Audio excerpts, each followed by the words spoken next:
Right, so today we're going to freshen up this guitar, okay, and we're going to change the strings. We'll have a look into how to do that.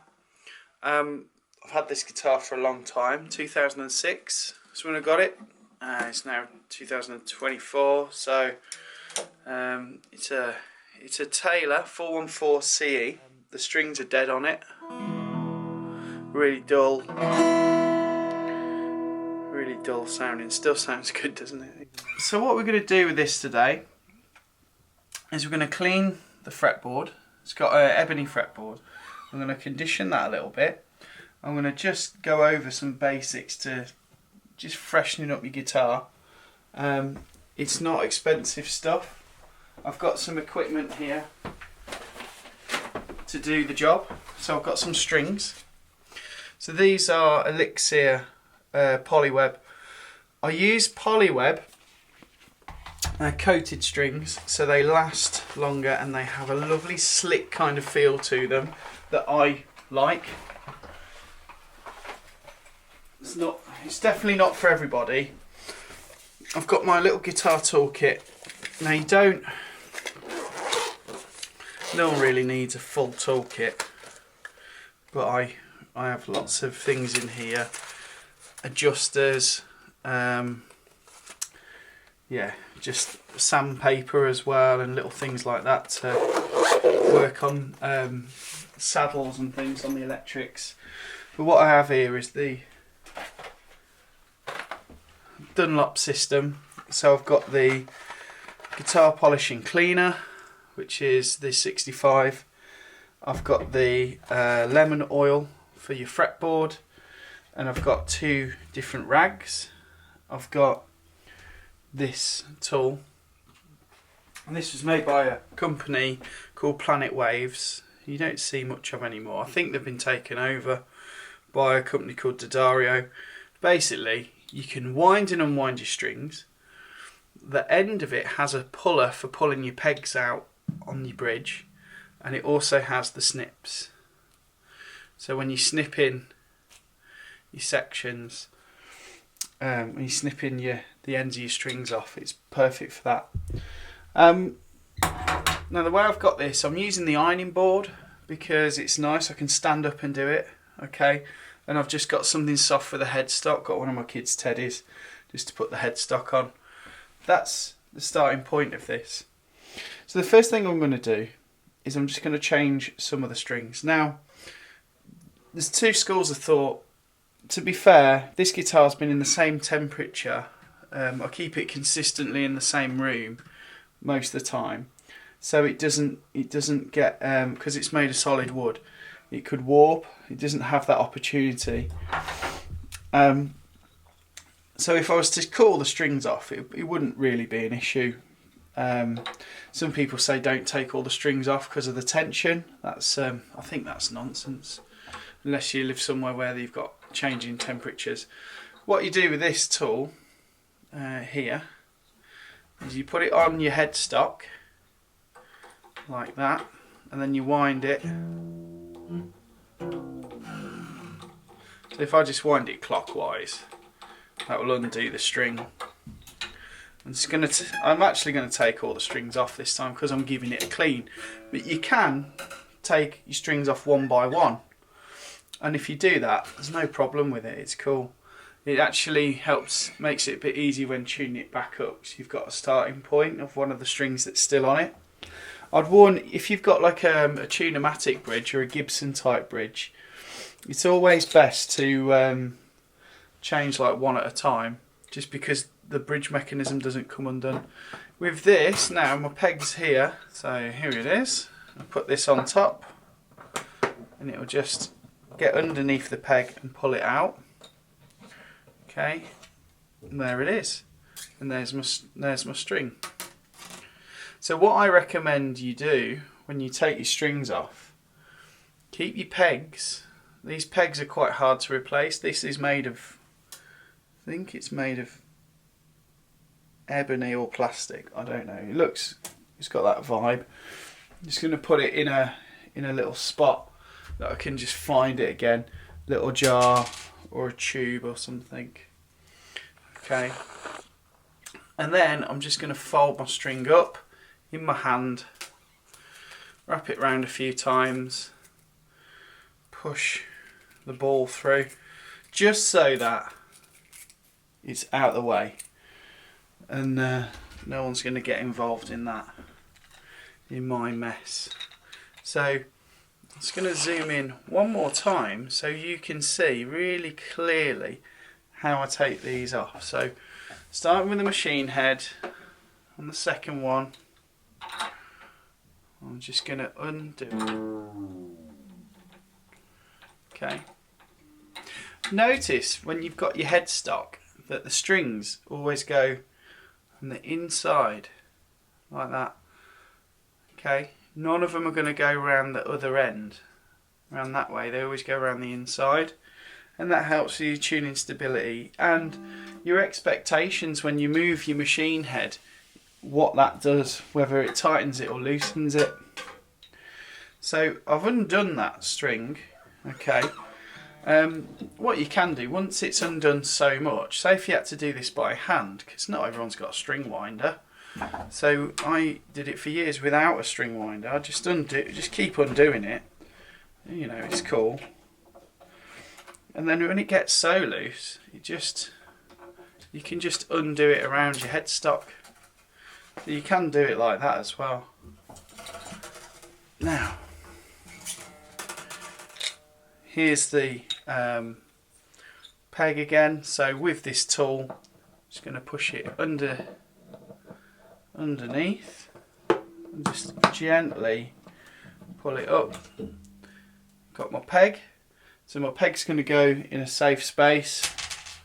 Safe space. I'm going to just zoom out now for a second while I tie this one up.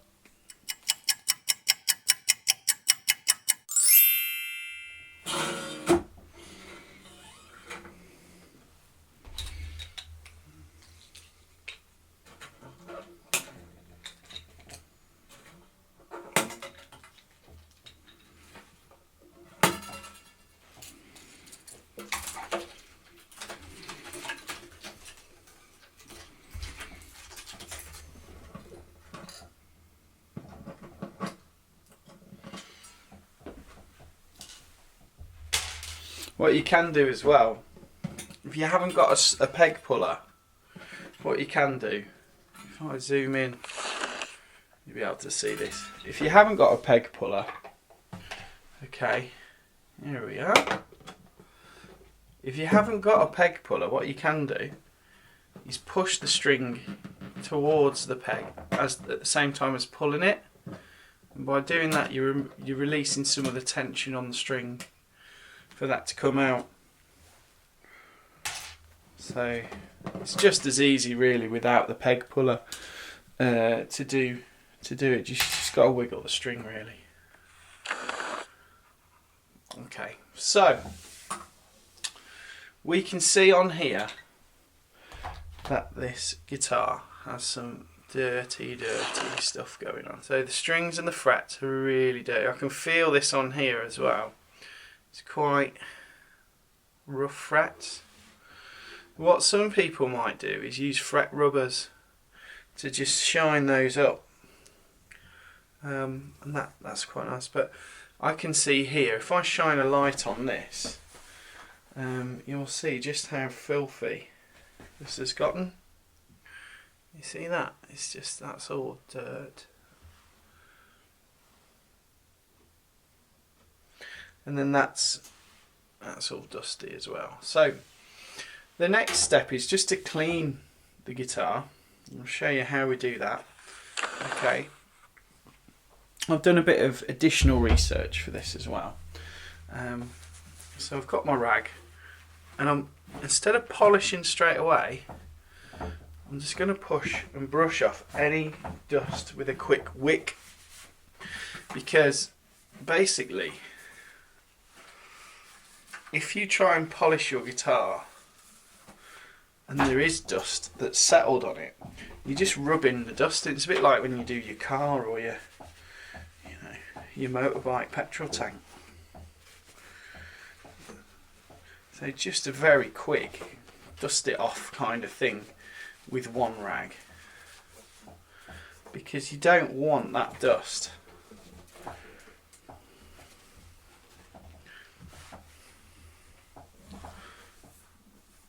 The wood on this is beautiful, by the way. Look at that.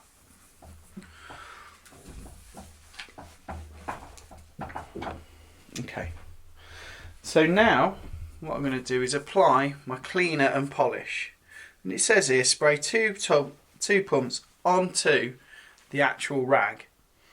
Gently remove any fingerprints or grime, and don't wipe around any chips, cracks, or finish cracking, because it can pull some of that off. Turn the cloth over and buff it out afterwards. So it's quite straightforward. Mr. Miyagi stuff. Wax on, wax off.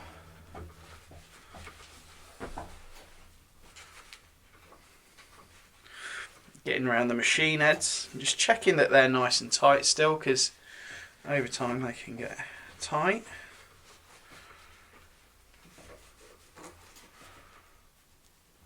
I'm just going to give them a little polish as well. Look, you can see a massive difference. This one's feeling loose, so that one just needed a bit more of a tighten. Okay. So make sure you do. It's the same as anything when you're cleaning it. You're just checking it as well. Just giving it a once over for anything that may have come loose.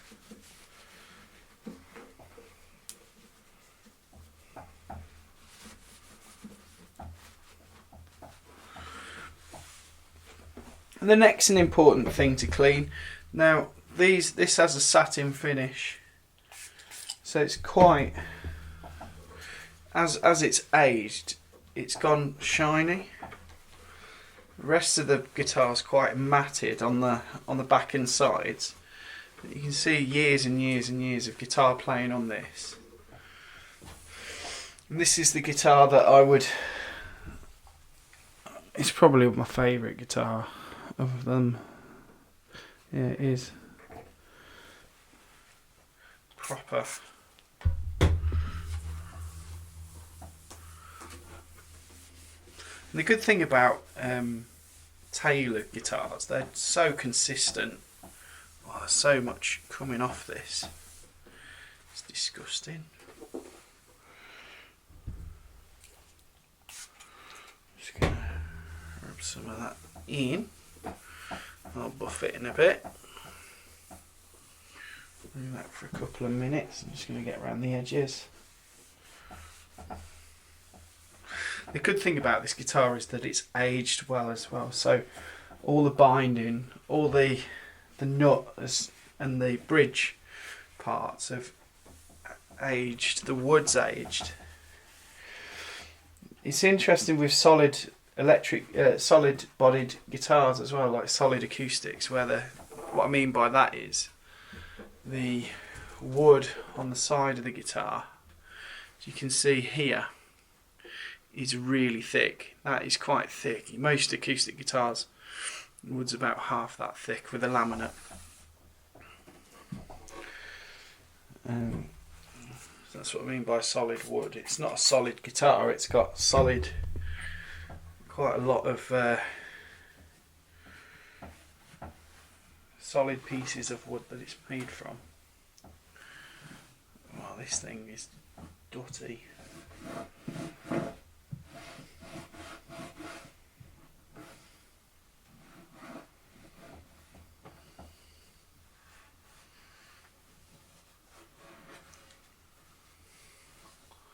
Sound hole's got like all worn out down here. Right, I'm going to use a different rag just to buff it now. So I'm going to Jimmy buff it around the back.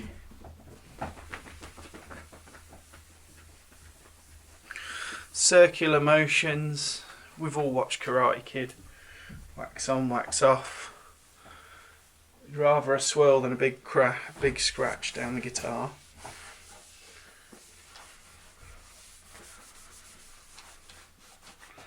It's nice.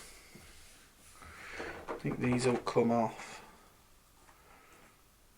You can go around the edges.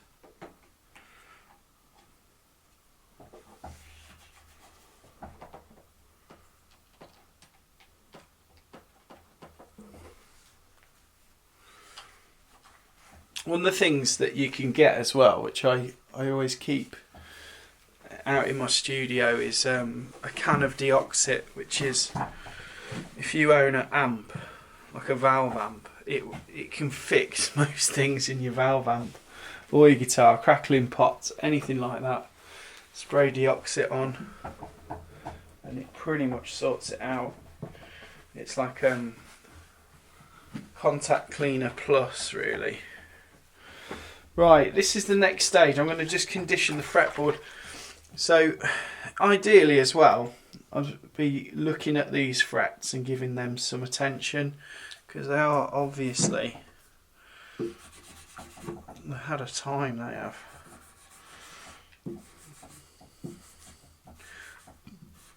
So this is like a lemon oil. It just soaks into the frets.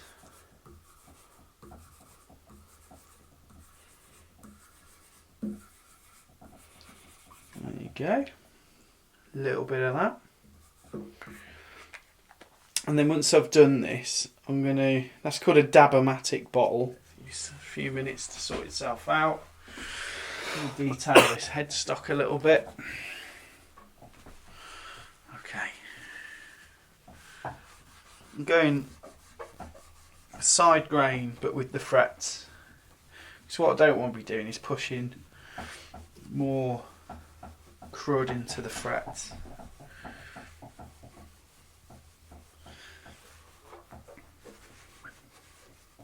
Strings.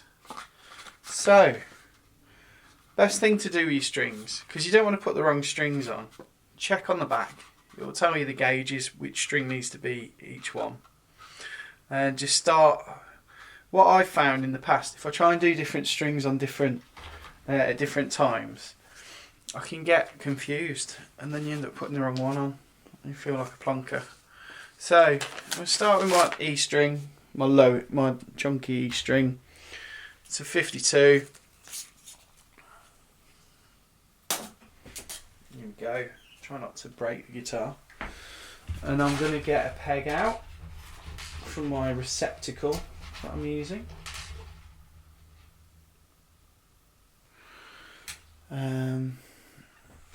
And I'm just, you literally got to start with the pegs on these. So here's my hole.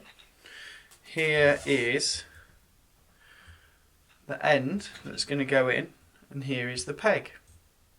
Now the peg, if you look at the peg, see if we can get this to focus. It's got a little indentation there. So that, right, drop the end in, and I just follow it through with the peg straight away. Okay, and then I give it a pull.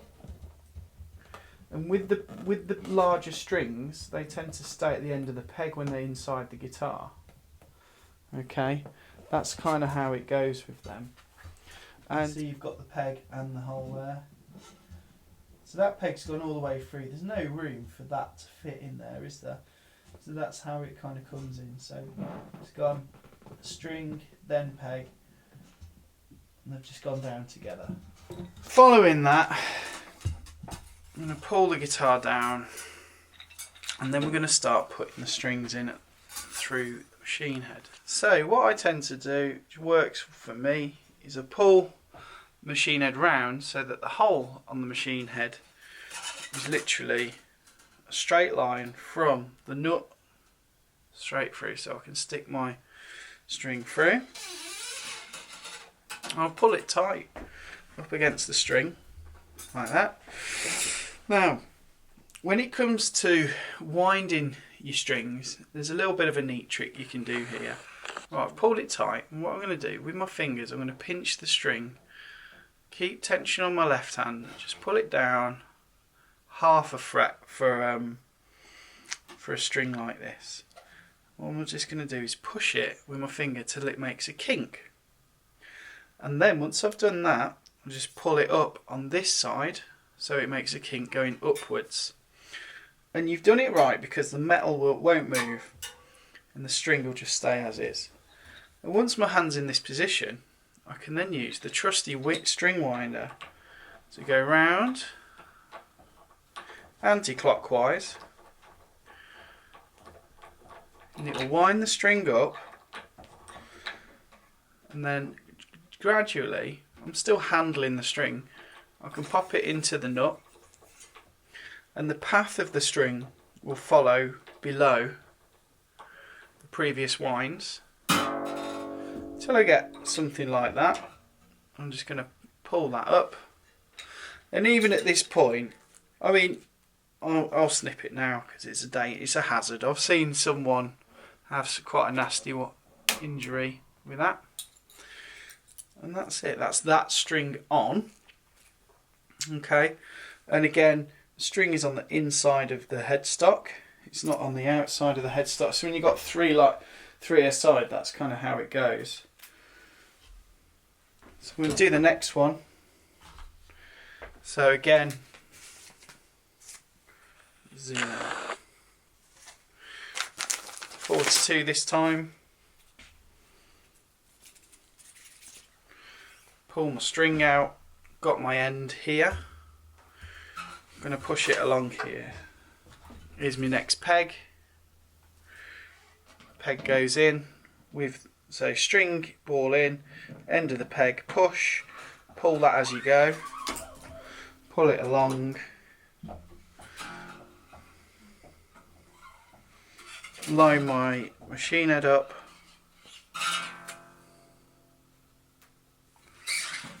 pull tight,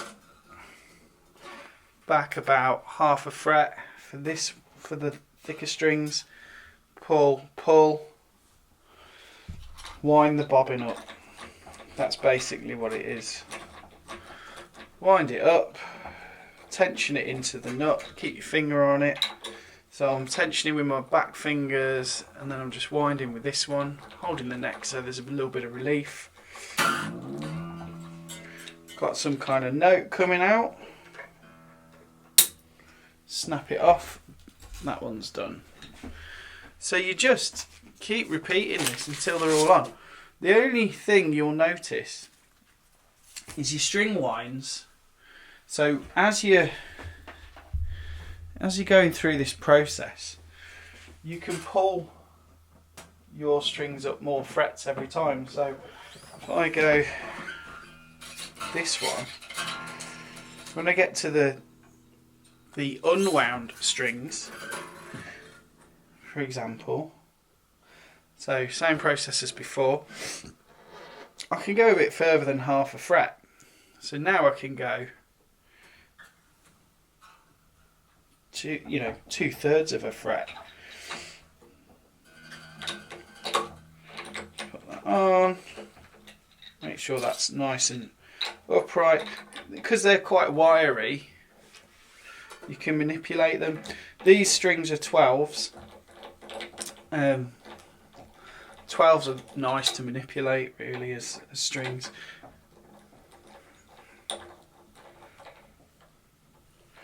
The good thing about having 12s on your acoustic, it makes your electric playing that bit better down the line. Okay, that's cool. I'm just going to check here. Yeah, that's good.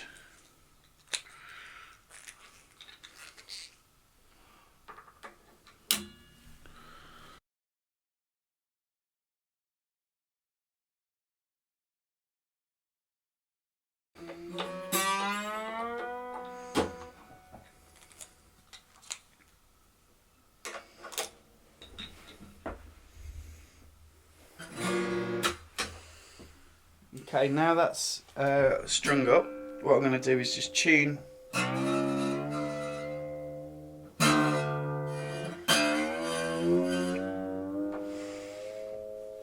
So, I probably need a tuner of sorts. So what am I going to have here? I've got a guitar tuner here, this will do.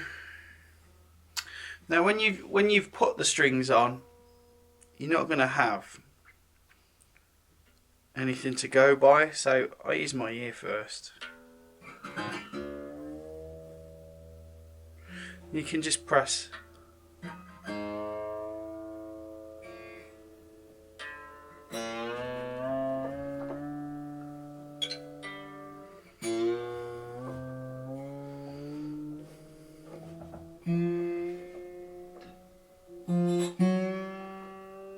You can get a bit of slippage as well from the pegs when you're doing this, so just be aware of that.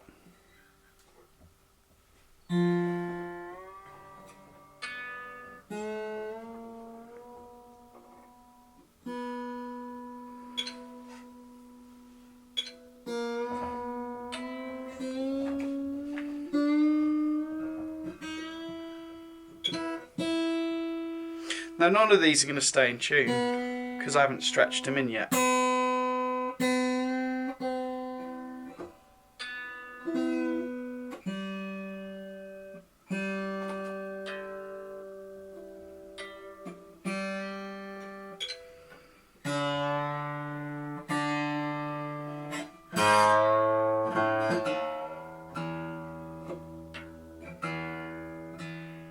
Okay, so the next thing to do is just stretch your strings in, and what I'm going to do, I'm just going to demonstrate this little tool. Now I had this come in a kit. Okay, this is a string stretcher, and what it does is you've got strings sitting on the bottom and a string pushes down there, then it can literally go from one end of the guitar and you just move it along the string up to the nut, move it back. That's already really stretched that string.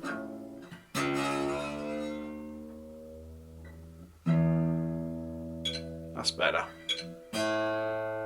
So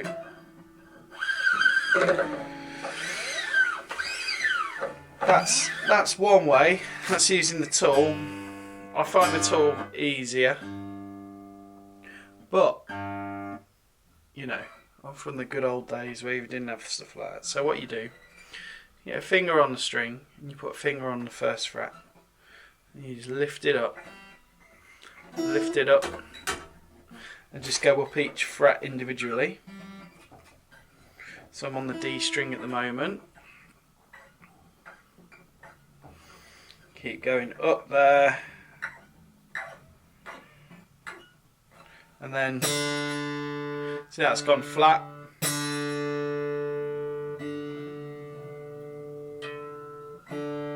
There we go. And then what you can do, you can do it again just on every dot.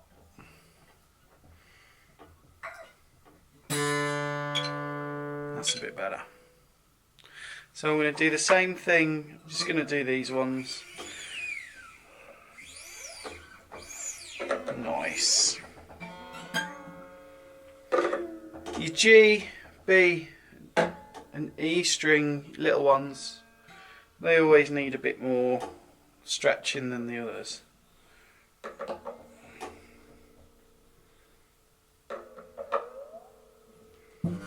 I don't know if that's because you whittle more on those, probably.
Sounds great, doesn't it?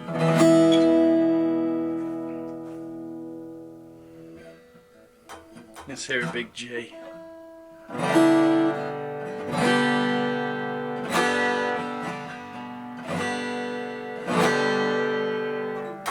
And now we have a nice clean guitar.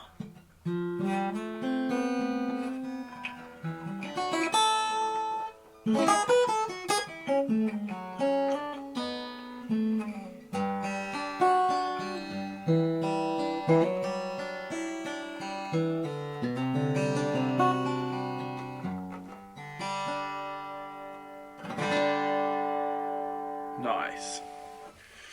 You'll probably need to keep playing it and tuning it for a little bit while the strings settle, but it's not long. It's probably, you know, half an hour of playing and you're there. Or at least not even that, really, to be fair.